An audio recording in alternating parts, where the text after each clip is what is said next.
You wake up and go through your morning routine on autopilot. Shower, coffee, check your phone, get dressed. You drive the same route to work, have the same conversations with the same people, eat lunch at the same time, scroll through the same feeds during breaks. You come home, watch something to unwind, go to bed, and then you do it all again tomorrow. And the day after that, and the day after that, nothing is particularly wrong. You're not in crisis. You're functioning, surviving, checking boxers, but there's this growing awareness that you're not actually living. You're just passing time, going through motions, waiting for something without knowing what you're waiting for. Life has become background noise, a series of habitual actions that require no presence, no intensity, no actual engagement. You can't remember the last time you felt truly alive. Not happy exactly, but alive, present, burning with the awareness that this moment matters, that what you're experiencing right now is singular and unrepeatable and profound. Everything feels muted, diluted, like you're experiencing life through thick glass that dampens all sensation. You're surrounded by people who seem content with this mediocrity, who've accepted that life is just a routine to be maintained,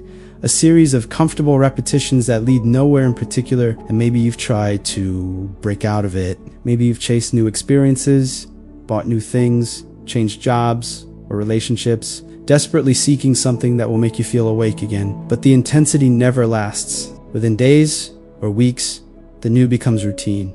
The exciting becomes familiar, and you're back to sleepwalking through existence. And here's what terrifies you most. You're starting to accept it. You're beginning to believe that this is just what adult life is.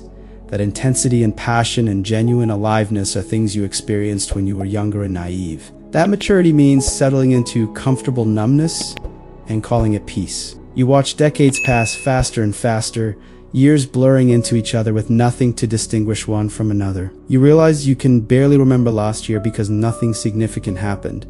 Nothing that registered is actually mattering. And you're haunted by the growing awareness that you could live another 30 or 40 or 50 years exactly like this. Going through the same motions, feeling nothing deeply, experiencing nothing fully. And then you'll die having never actually been alive. You're not alone in this sleepwalking existence, and you're not broken for feeling this way. Thousands of people right now are experiencing exactly this same flatness, this same desperate hunger for intensity in a life that's become routine and meaningless. What you're experiencing was understood with devastating clarity by Friedrich Nietzsche, who spent his entire life examining why most people live as if they're already dead, why existence becomes routine instead of rapture, why the capacity for intensity gets trained out of us until we're just going through motions. What almost nobody understands is that Nietzsche discovered the exact mechanism that creates this deadness, this inability to experience life with full intensity. And he identified something that will either terrify you or liberate you. The only thing that can restore intensity to your existence is the one thing you've been trained to never think about. Death. Not death as morbid obsession or depressive fixation, but death as the single truth that makes every moment matter. That transforms routine into urgency. That converts sleepwalking into burning presence. Nietzsche understood that thinking about death isn't what makes you depressed, it's what makes you alive. Today, I'm going to reveal exactly what Nietzsche meant when he said that awareness of death is what creates intensity of life. By the end of this video, you'll understand why your comfortable routine is actually a form of death denial. Why you can't feel alive while pretending you'll live forever. And most importantly, the specific practice Nietzsche developed for using death awareness to transform every moment from background noise into vivid presence. But I need you to know, this path doesn't offer comfort or easy reassurance. It demands that you face what you've been avoiding. Nietzsche's most revolutionary insight about human psychology wasn't about the will to power or the overman. It was his observation that human beings live in a state of profound death denial, and that this denial is what creates the flatness, the routine, the absence of intensity that characterizes most people's existence. He noticed that we've constructed elaborate systems, cultural narratives,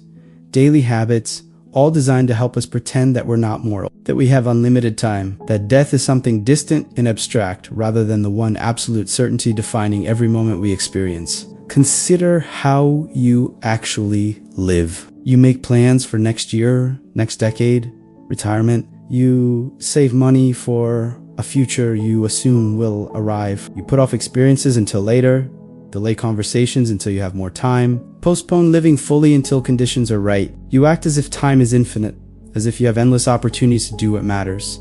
as if the life you're not living today can always be lived tomorrow. And this assumption, this implicit belief in your immortality, is what allows you to sleepwalk. Because if you truly grasped that you could die today, that this might be your last conversation, your last meal, your last moment of consciousness, you couldn't possibly waste it scrolling mindlessly or having superficial conversations or going through motions without presence. In Thus Spoke Zarathustra, Nietzsche wrote about how people live as if they're already dead, as if they've confused mere survival with actual living. He observed that the greatest blasphemy isn't atheism, but the refusal to live intensely while you have the capacity for life. He saw that most people squander their existence in comfortable routine, never fully present, never burning with awareness of the singular, unrepeatable nature of each moment. And he identified the root cause.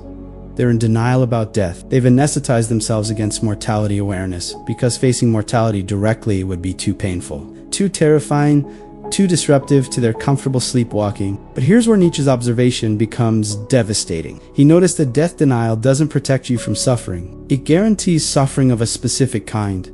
The suffering of wasted life, of potential never realized, of intensity never experienced. The person who denies death can maintain comfortable routine, but they pay for that comfort with the loss of genuine aliveness. They're protected from terror, but they're also protected from rapture, from presence, from the burning intensity that comes from knowing that this moment will never come again. Think about the last time you felt truly alive, truly present, burning with the awareness that what you were experiencing mattered profoundly. It was probably during crisis, wasn't it? A close call, a loss, a moment when death became suddenly real instead of abstract. Maybe a health scare, an accident, news of someone's unexpected death. And in that moment, everything became vivid. Colors were brighter, sensations were sharper, conversations mattered, small things became precious. You were intensely present because you couldn't maintain the illusion of infinite time. Death had broken through your denial, and suddenly you were awake. Now understand what this tells you. You have the capacity for that intensity right now, in this moment without crisis. But you're choosing routine over intensity because routine feels safer, more manageable, less overwhelming. You're choosing to live as if you're immortal because living with full awareness of mortality demands a level of presence and urgency. That's exhausting. That won't let you coast. That requires you to actually choose what matters instead of just going through inherited emotions. Nietzsche identified 3 types of people in relation to death awareness. Understanding which type you are will determine whether you spend your remaining time sleepwalking or burning with genuine aliveness. Type 1 is what Nietzsche called the last man. The person who has completely denied death and lives in comfortable routine as if they have unlimited time. The last man doesn't think about death. They've successfully distracted themselves from mortality through entertainment, acquisition, social validation, comfortable habits. They measure their life by external markers like career advancement, possessions accumulated, social status achieved, and they move through existence without urgency, without intensity. Without the burning presence that comes from knowing every moment is singular and unrepeatable. You recognize last men everywhere. They talk about what they'll do when they retire, when they have more money, when conditions are perfect. They put off genuine living until some imaginary future that never arrives. They have bucket lists they never work on, dreams they never pursue, conversations they never have. They're always preparing to live but never actually living because they've convinced themselves they have infinite time to get it right later. The last man experiences life as a rehearsal for some main event that never comes. And then they reach the end,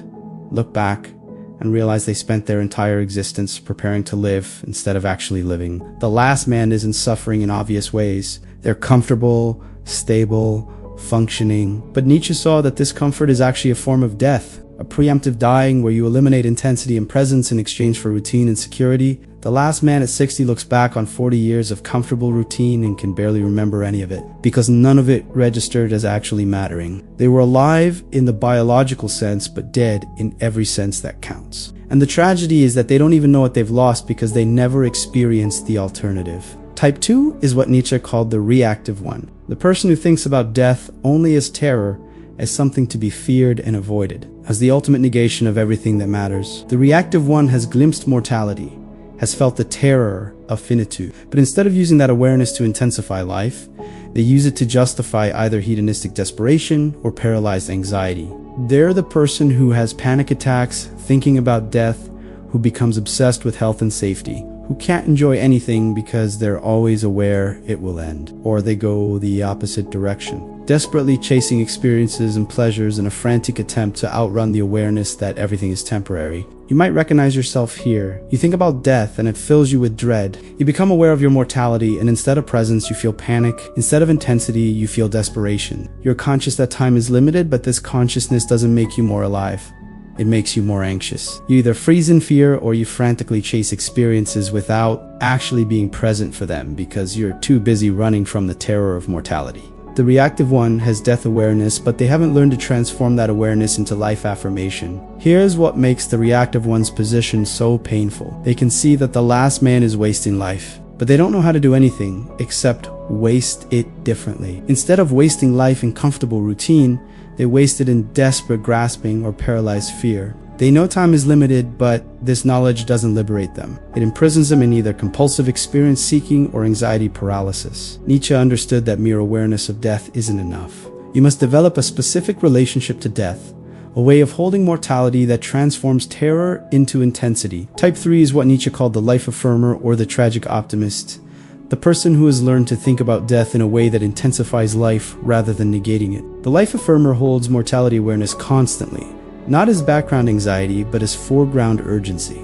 They know they're going to die, they accept it fully, and they use that acceptance to make every moment matter more rather than less. They don't deny death, and they don't flee from it. They let it inform their choices, sharpen their presence, intensify their engagement with existence. But here's what's critical.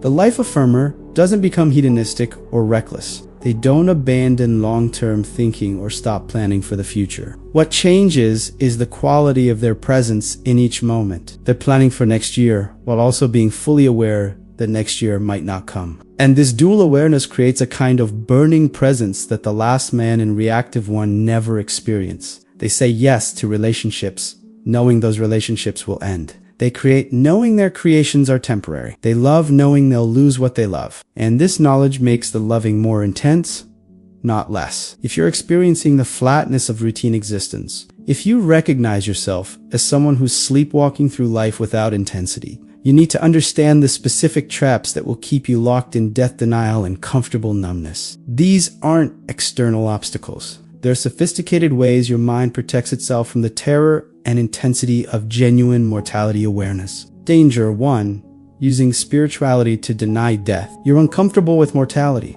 so you adopt spiritual beliefs that promise continuity after death. Reincarnation, afterlife, eternal soul, cosmic consciousness. And these beliefs serve a function. They let you pretend death isn't final, that you don't really have limited time, that this life is just one chapter in infinite existence. Nietzsche saw this as the most sophisticated form of death denial, because you get to feel spiritually evolved while actually avoiding the one truth that would force you to live with intensity. That this life, right now, is all you have. That when you die, you end, that there's no do-over, no next life, no cosmic safety net. Spiritual death denial is still death denial, and it keeps you sleepwalking just as effectively as materialist denial. Danger 2.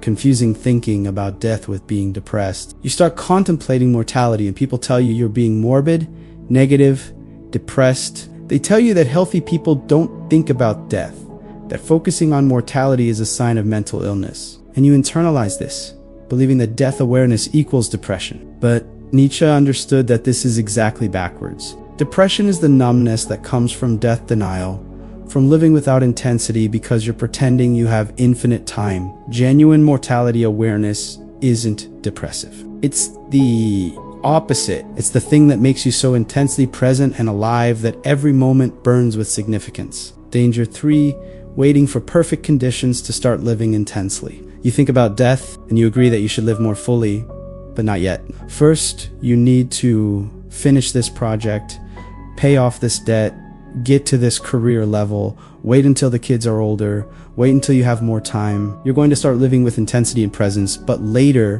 when conditions are right, this is just sophisticated death denial. You're acknowledging mortality abstractly while still acting as if you have unlimited time. Nietzsche would say that perfect conditions never come. Life is always messy, always imperfect, always demanding compromise. If you wait for ideal circumstances to start living intensely, You'll wait until you die. Danger for using death awareness as excuse for nihilism. You think about death and you conclude that since everything ends, nothing matters. Since you're going to die, since everyone you love will die, since everything you create will eventually be destroyed, why bother doing anything? Why love if you'll lose what you love? Why create if your creations are temporary? Why engage deeply if it's all ultimately meaningless? This is the reactive one's trap, using mortality awareness as justification for checking out. But Nietzsche saw that this gets it completely backwards. Things don't matter less because they're temporary. They matter infinitely more. The fact that you'll lose what you love is exactly what makes loving precious. The fact that you'll die is exactly what makes your choices significant. So how do you develop the relationship to death that creates intensity rather than terror or denial? How do you transform from someone who sleepwalks through routine into someone who burns with presence because they know every moment is unrepeatable? Nietzsche developed a specific practice, a way of thinking about death that doesn't lead to depression or hedonism, but to what he called life affirmation. The first phase is daily memento mori, remembering death as a regular practice. Not once when something dramatic happens. Not occasionally when you're feeling contemplative, but daily, systematically, as part of how you orient yourself to existence. Every morning when you wake up, you acknowledge, I could die today. This might be my last morning. The people I'll see today might be seeing me for the last time.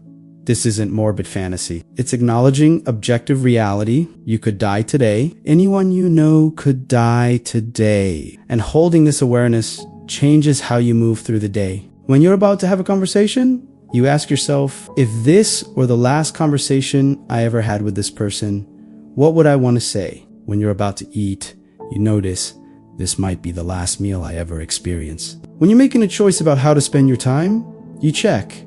If I died tonight, would I be glad I spent my last day this way? This isn't it's clarifying. It cuts through all the bullshit, all the meaningless routine, all the ways you waste time because you're pretending you have infinite time. The second phase is what Nietzsche called the eternal return applied to death awareness. He asked you to imagine that you would live your exact life over and over again for eternity, including your death. Could you say yes to that? Could you embrace your mortality so fully that you would choose to die again exactly as you'll die, when you'll die, how you'll die, infinite times? This thought experiment is designed to test whether you're truly affirming your finite life or just tolerating it while secretly wishing for immortality. Most people, when they honestly engage with this question, realize they couldn't say yes to their death because they're living in constant subtle resistance to their mortality. They're always bargaining with reality, always wishing for more time, always feeling cheated by fate. But the life affirmer learns to say yes to death itself.